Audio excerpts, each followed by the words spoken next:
actually take the equivalent Zimbabwe dollars. So to that extent, there is no loss in as far as that company is concerned, because when there is an allocation, they are now getting US dollars, which US dollars they cannot really put in their account, but are paid outside the country.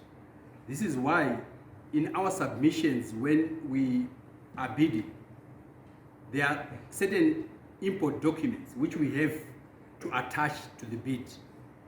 And we use those same import documents to pay out. So that money will never find itself in a local account, even in a Nostro account locally. It has to pay for goods outside the country. So on that one, I hope I've addressed that issue. Let me go back to the issue of the willing buyer, willing seller. Why this was introduced is because it was basically to try and cover for those of our clients who were not getting allocations through the Reserve Bank or through the auction system. Because when you look back, the Reserve Bank tried to do a facility where they were paying $50 through the Beirut changes. And that facility was highly abused. And therefore, they had to stop that facility.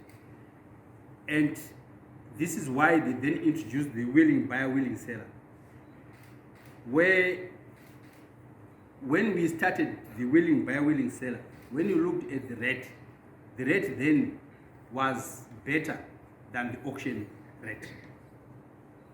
It was at the same level with what rates were ruling in the market in terms of supermarkets.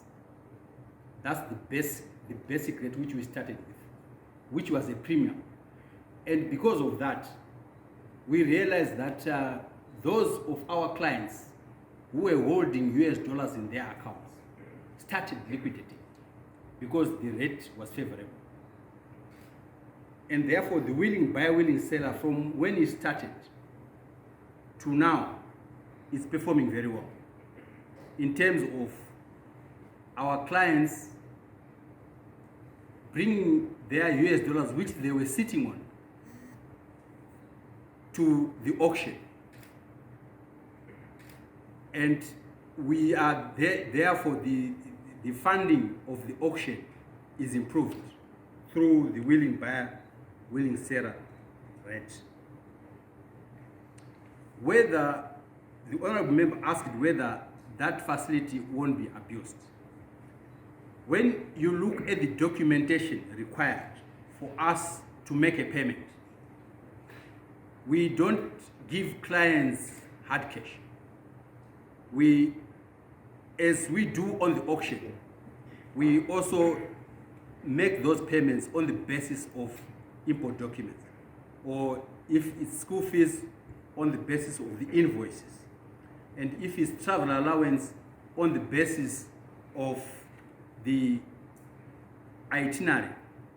So the documentation allows us to pay for the service internationally, and we make that payment outside the country.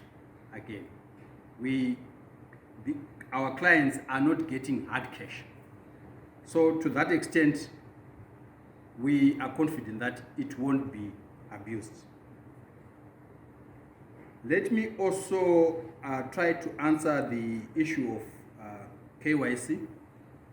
I know there's been a lot of reports in terms of those of our clients who have basically abused the system. But those are isolated cases. When you look at the bulk of the payments we have made through the auction system, they are all legit.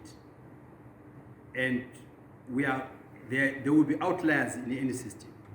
And it's about how best we then deal with those outliers.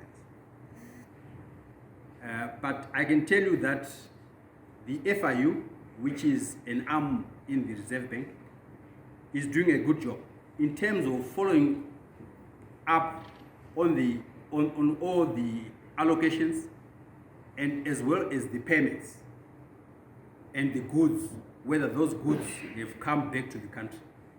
I think they are doing a splendid job.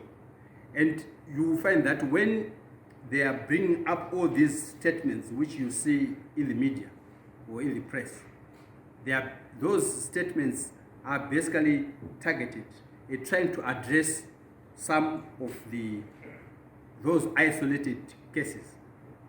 For example, there is a statement today on the interest rate.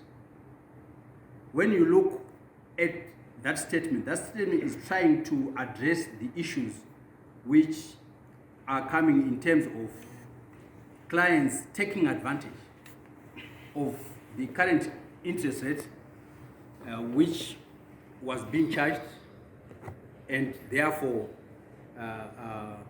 trying to get arbitrage on such interest rates.